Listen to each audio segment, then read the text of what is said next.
How's everyone doing today? It's your boy JJ Domination, and today we are here with the notable AFC South Day 2 and Day 3 picks in the 2020 NFL Draft. Sorry, I had to take a day off, just kind of refresh my brain, go for a walk, play basketball, and that kind of stuff before the rain came yesterday in my area. But today we're going to be covering the AFC South and some notable Day 2 and Day 3 picks. We're going to start off with the Colts, make our way to the Jaguars, and then we got to come way down here to the Houston Texans, and then wrap it up with the Tennessee Titans. So let's go ahead and get started with the Indianapolis Colts. This is what they accomplished on Day 2 and Day 3. Notable picks, and again, if I don't know much about the player, I'm not going to sit up here and talk about him because that's a waste of breath. I have to go figure it out for myself. Go watch highlights or something. Go watch some tape. Figure out what he did at college. But let's start off in the second round. They had two second-round picks, and with their first one at pick 34 overall, they went with wide receiver Michael Pittman Jr. out of USC. Their second-round pick 44, they go with running back Jonathan Taylor out of Wisconsin. In the third round, they take safety Julian Blackmon, a third-rounder from Utah. And then in the fourth round, they go with quarterback Jacob Eason, who is a fourth-rounder out of Washington. So we'll start off with Michael Pittman Jr. He's a wide receiver that gained a lot of traction throughout the draft process. He was probably being viewed as like a fourth, maybe even a fifth-round prospect, and he finds his way into the second round pretty early. You might as well just consider it a late first-round pick because he was selected so early in the second round. Pittman, he's 6'4", can make the contested catches, can run some pretty solid routes as well. Got his start at USC as a special teamer. He comes with an attitude. He comes with a toughness. And when I say attitude, I mean like a winning attitude, like confidence. Plays hard, plays tough. I think he's the perfect receiver for Phillip Rivers. I almost said Philadelphia. Yeah, he's the perfect wide receiver for Phillip Rivers and company, and he should be a nice complimentary number 2 to T.Y. Hilton. We'll see how things turns out for him. And then Jonathan Taylor in the second. This is to probably lighten the workload on Marlon Mack.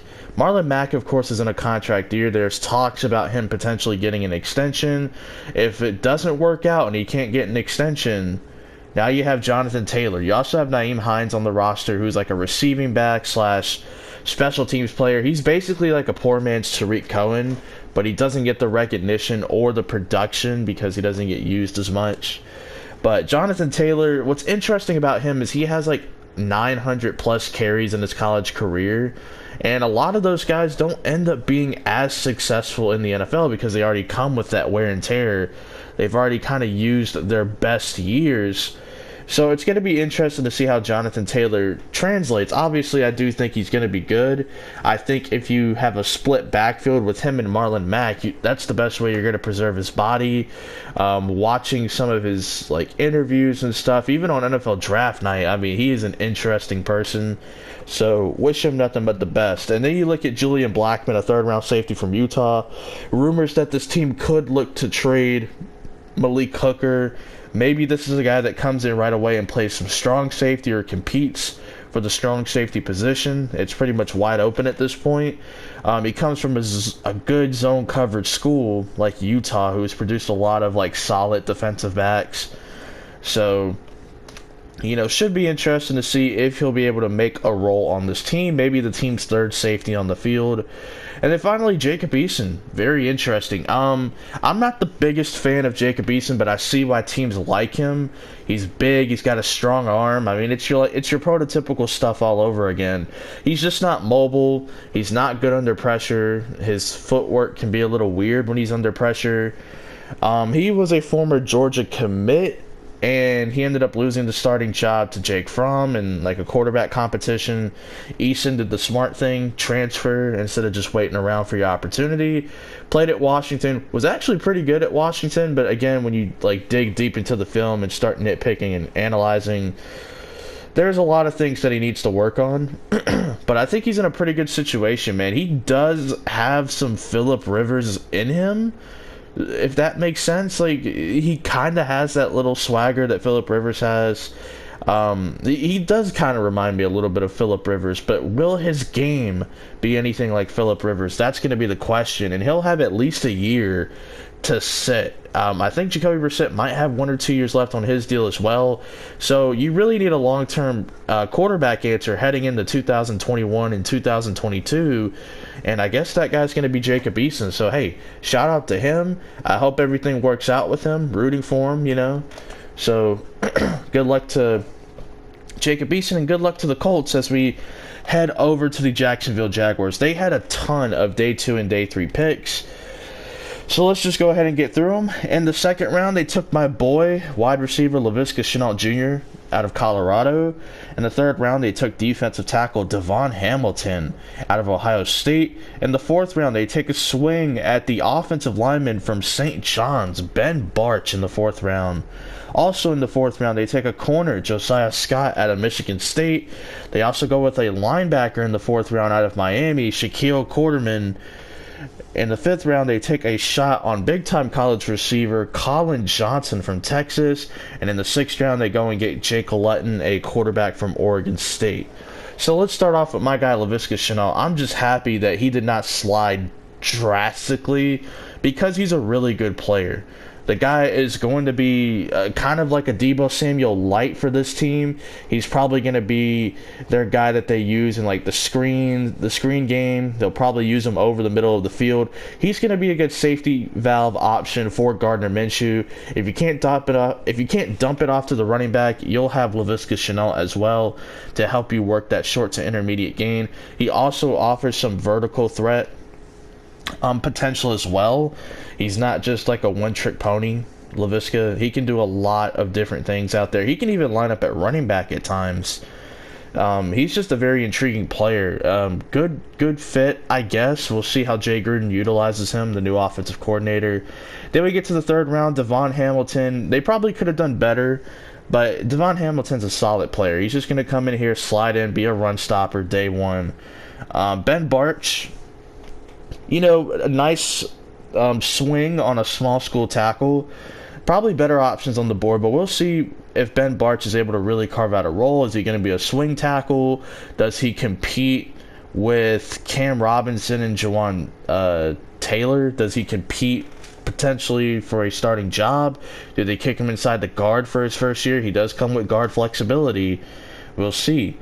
Josiah Scott, just nice corner depth right here. Could probably compete for a spot, in like dime package for like the cornerback 4. Can maybe play a little safety early on. We saw Julian Love do that for the New York Giants. Does he have a similar role? Do they try to play him at free safety early on in his career? We'll see what Josiah Scott's able to do. And then we have Shaquille Quarterman.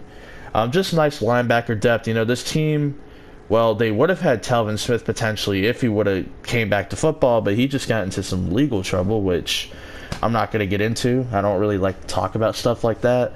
But they also have Joe Schobert and Miles Jack there as well. They'll probably play a lot of nickel packages, but he could potentially be the third linebacker on the field. Colin Johnson, a big-time college receiver out of Texas. Just a big 6'5", contested catch, jump ball type of guy. He's going to be a fun little project for this team. We'll see if he ends up actually like making like a role in the NFL, making out a role as a wide receiver. Some people have even flirted with the idea of him moving to tight end. He was pretty good in college. He did dominate the Big 12, you know, if that means anything, because I know a lot of people shit on the Big 12 for not having good defenses, but we'll see if Colin Johnson can do anything.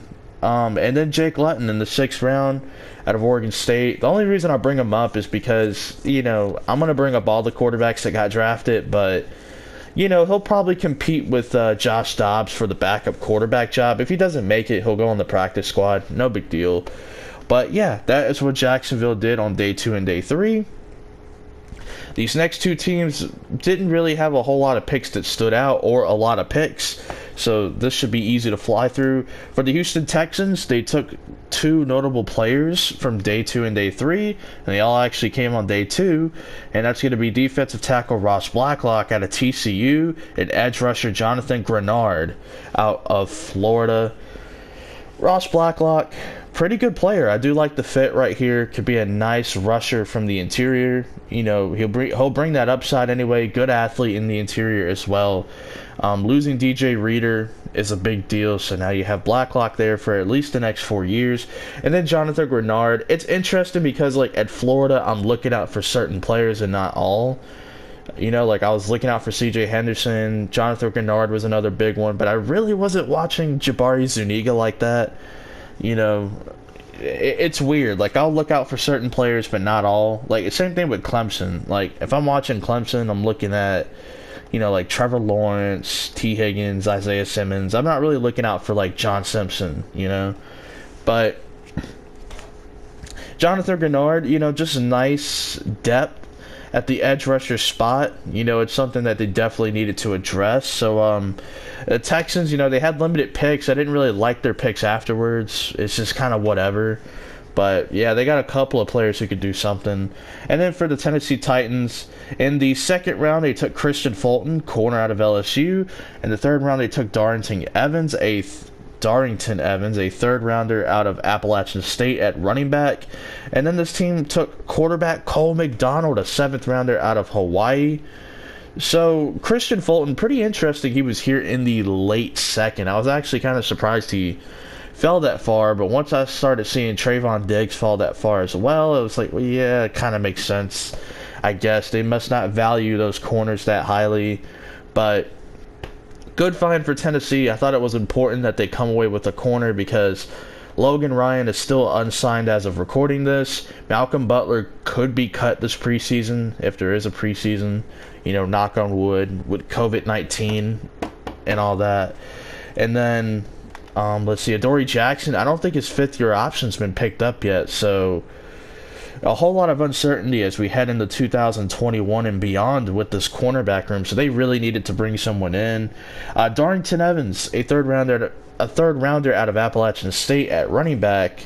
You know, just good depth for right now. This team did lose Dion Lewis. He'll be a nice complimentary guy to Derrick Henry, and if there is a contract dispute or if Derrick Henry just doesn't get re-signed, well, now you have a running back on the cheap, and maybe he'll be pretty good. And then Cole McDonald, again, every quarterback that gets drafted, I'm going to bring him up. Cole McDonald, a seventh-rounder out of Hawaii. Pretty interesting player. He's got some wacky hair. He's got wacky mechanics as well as a quarterback. If you thought that Phillip Rivers' throwing motion was weird, watch Cole McDonald at Hawaii. He makes it work, but you know, just a nice, cheap backup. Obviously, this team doesn't have Marcus Mariota. Ryan Tannehill doesn't have exactly the cleanest billing of health. So, having a backup in Cole McDonald, I mean, it's okay. Maybe if Tannehill, like, if something were to happen, Cole McDonald can be serviceable at best. I mean, it'll be interesting to see if he even makes the roster. I imagine he does, because this team only had one quarterback before they drafted him. So, pretty interesting right there. And that is going to wrap up the notable AFC South Day 2 and Day 3 picks. Hopefully you guys enjoyed, and peace out.